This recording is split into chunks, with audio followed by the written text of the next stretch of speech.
Usually when we hear the word void, the reaction is just immediate. It's almost visceral, Oh, absolutely. right? I mean, You know, think of this chilling, suffocating emptiness.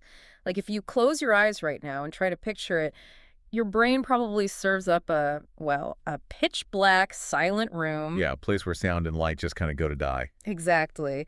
It's the ultimate blank slate, but in a, deeply terrifying final sort of way. Hmm. I think we are just biologically wired to fear nothingness. We really are. I mean, humans naturally seek out structure. We navigate our reality by categorizing stuff, right?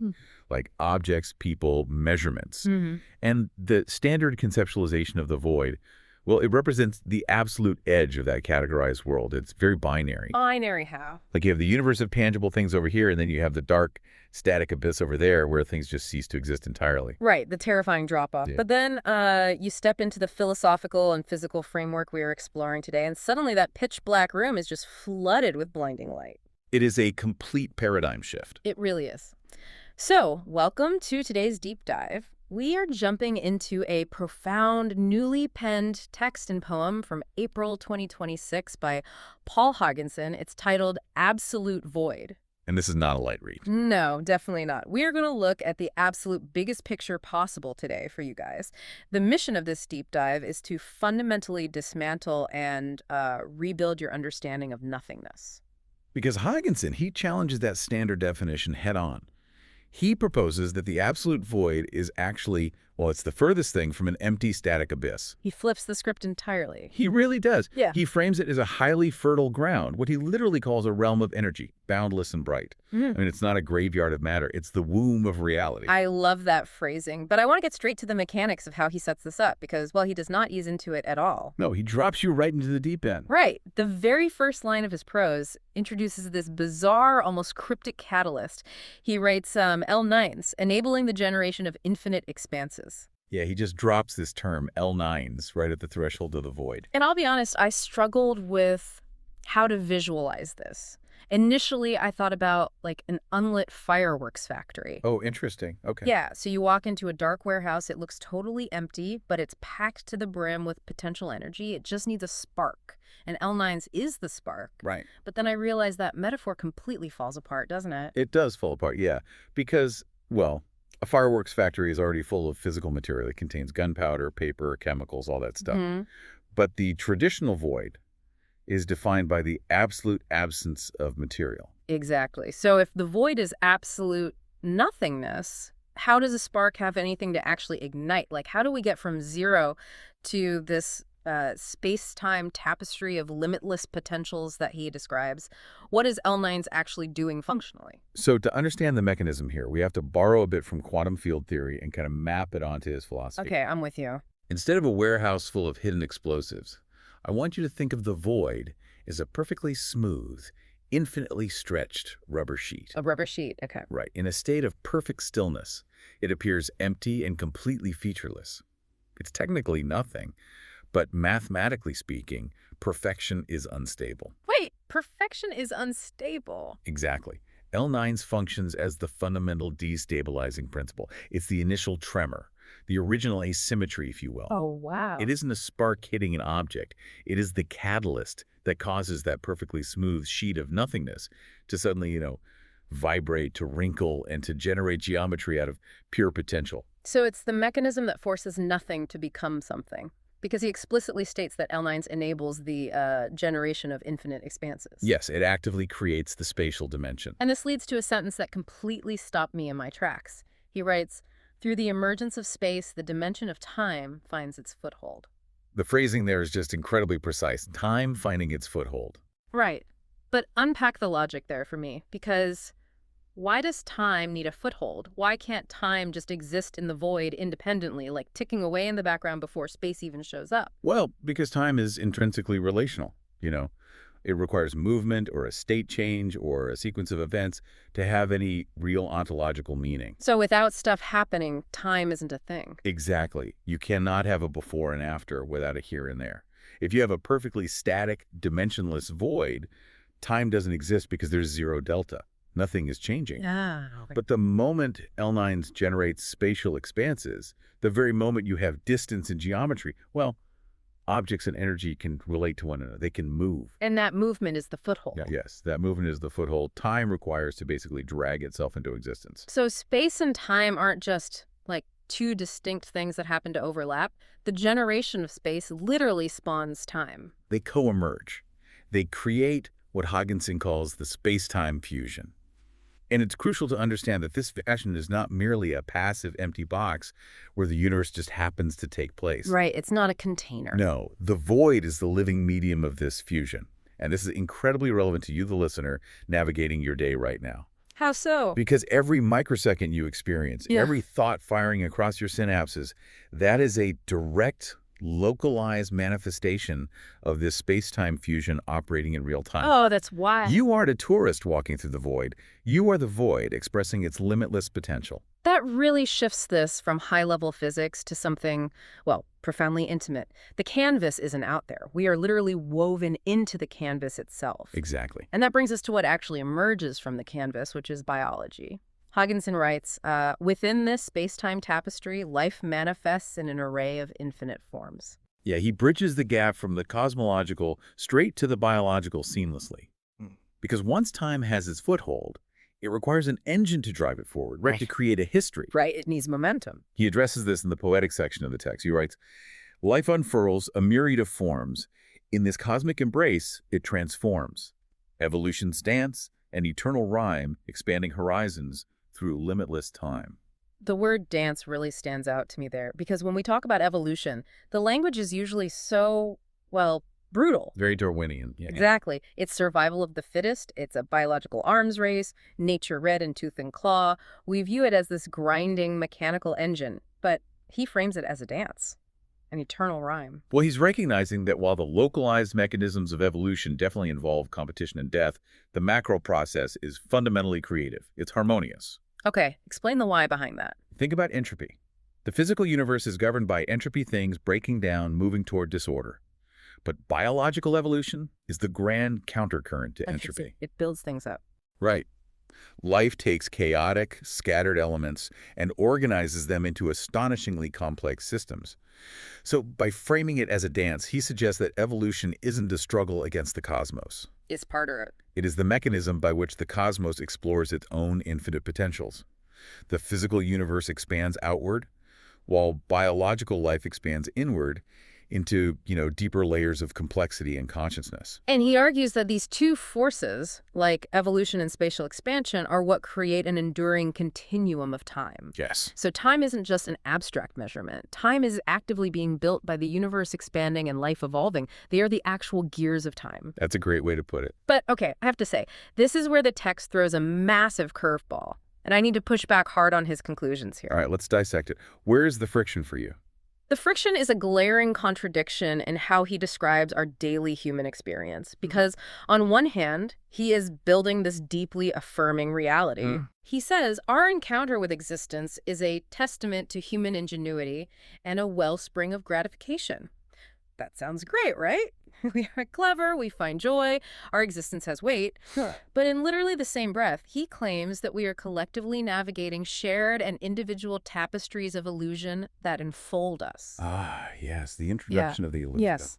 And my problem is, if my individual life, my career, my family, the commute I'm on right now, the specific struggles I face, if all of that is an illusion, doesn't that lead straight to nihilism? It can feel that way, definitely. Right. Because if my daily narrative is a fake tapestry, why does my ingenuity even matter? Why bother finding gratification if the whole thing is just a cosmic trick?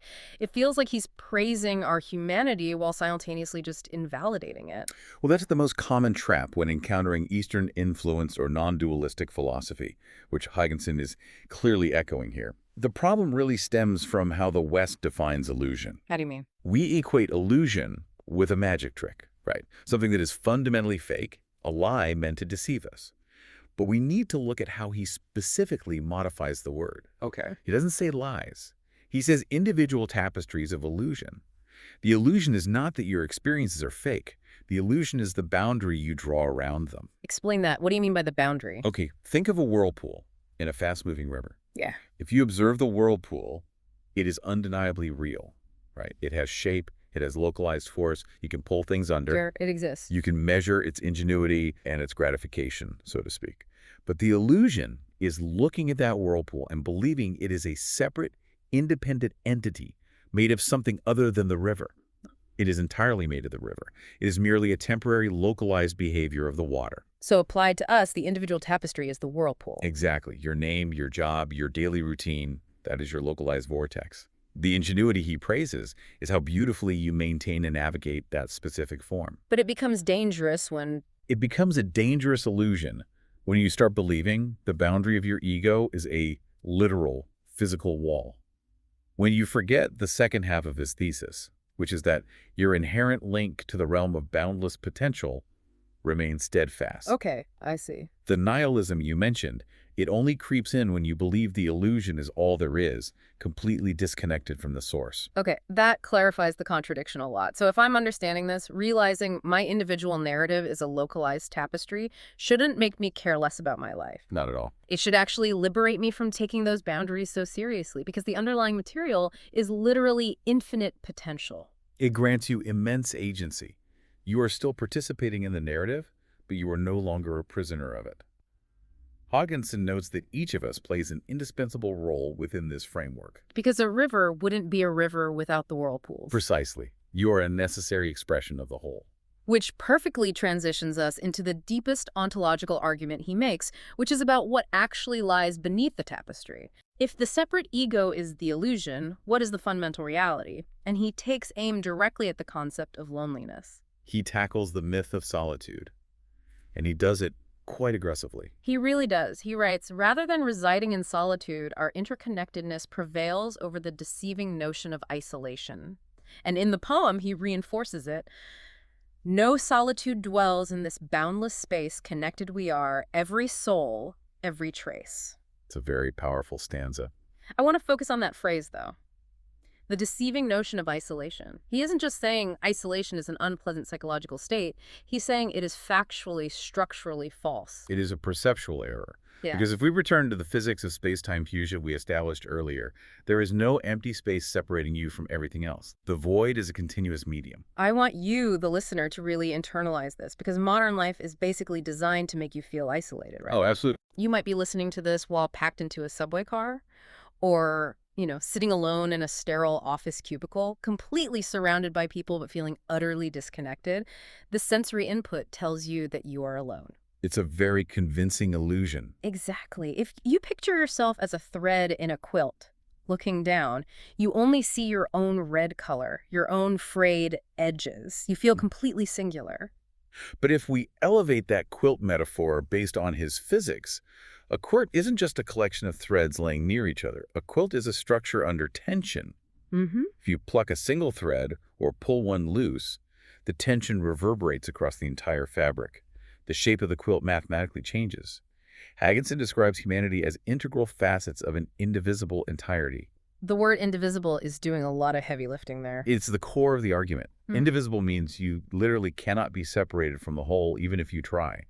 Your psychological feeling of loneliness does not override your ontological reality of connection. You aren't just sitting next to other threads. Your very existence, your localized mass and energy, fundamentally warps and influences the space-time fabric that every other person exists within. Like gravity. Yes. Gravity itself is a testament to this. Every object in the universe exerts a pull on every other object. You are tethered to the entirety. The poem captures this so vividly. A shared narrative, we all partake in the absolute void, our bonds awake. I just love that idea that our bonds are already awake. It changes the whole dynamic of relationships. Right, because we spend so much time in modern society trying to synthetically build connections, like through social media, through networking, joining groups, as if connection is something we have to manufacture from scratch. When in reality, it's the baseline. Exactly. Haagensen says no, the bonds are fundamental. They are awake in the void. You just have to clear away the illusion of the ego to recognize they were there all along. Which brings us to the psychological resolution of this entire text. Yeah. Because recognizing that these bonds are innate, recognizing that we exist in an infinite, boundless medium without true borders, well, that requires a massive psychological adjustment. Oh, massive. Because as we mentioned at the start, humans like borders. We crave categorization. We need our boxes. We really do. So when he describes this domain as being characterized by the absence of tangible constraints, that is a recipe for the vertigo of infinity. It's terrifying for the ego. If you tell a human mind, good news, there are no walls, there are no floors, you are an indivisible part of a limitless expanse of infinite potential, the standard reaction isn't peace, it's panic. Right, you feel like you're falling. Yes. We want constraints to give us context. If I don't have constraints, how do I know where I end and the universe begins? So how does he argue that we should find solace in this, rather than just absolute existential terror? He resolves this paradox by introducing purpose. The vertigo of infinity only causes dread when we view the universe as a cold, accidental machine. Right. And ourselves as just an insignificant speck tossed into the abyss. Right, the nihilistic view. But he writes in the final stanzas, in this dimension of wonder we find solace intertwined with the cosmic mind. The cosmic mind. So he's implying an inherent intelligence to the void. He's suggesting that the limitless potential we've been discussing isn't just random static. It's a fertile, purposeful unfolding. Wow. When you surrender the artificial constraints of your ego, when you stop trying to build walls against the vastness, you realize you weren't lost in the void.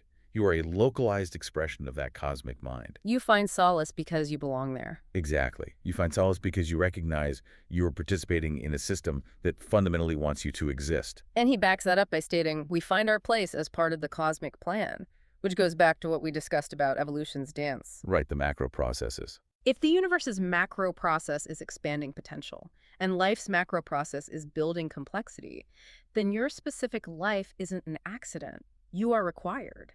The sheer scale of the universe doesn't diminish your importance. It mathematically elevates it. Because if you are an indivisible facet of the entirety, then the entirety is incomplete without you. Man, that is a profoundly empowering realization. It entirely negates the dread.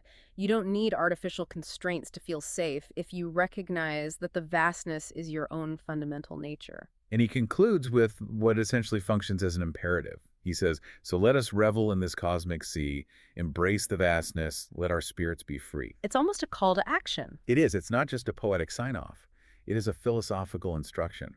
Once you understand the architecture of the void, you are obligated to change how you interact with reality. It is a complete inversion of how we started. I mean, the journey he takes the reader on is staggering when you lay it all out. It requires a relentless deconstruction of our assumptions, doesn't it?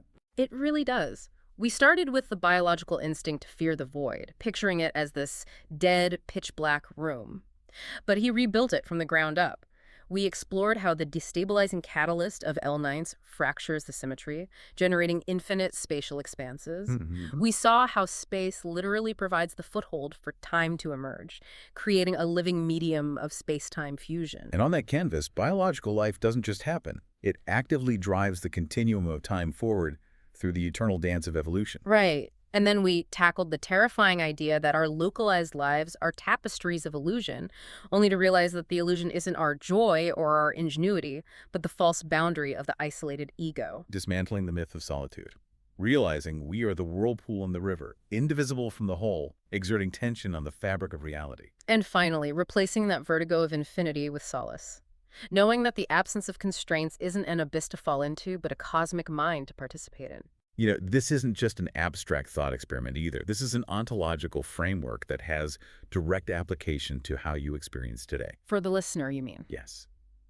The next time you feel crushed by the microscopic pressures of your localized narrative, whether that's a deadline, a financial stress, or just a profound sense of isolation, apply Haagensen's lens. Step back and look at the quilt. Exactly. This isn't about meditating your stress away. It is about recognizing that the fundamental architecture of reality contradicts your feeling of isolation. The boundaries you feel constrained by are functionally illusions. You are, at your core, inherently and physically tethered to a realm of boundless potential. That is heavy, but incredibly liberating. And as we wrap up this deep dive, I want to leave you with one final provocative thought, something to mull over as you transition back into your day, carrying this new framework with you. I love a good lingering thought. Let's hear it. We spent all this time establishing that the absolute void is not empty space, but a boundless medium of potential, right? And that you are an indivisible, deeply necessary manifestation of it. You are the universe expressing its own complexity. You're right. So, Tonight, when you look out your window into the dark, seemingly empty night sky, I want you to ask yourself a question.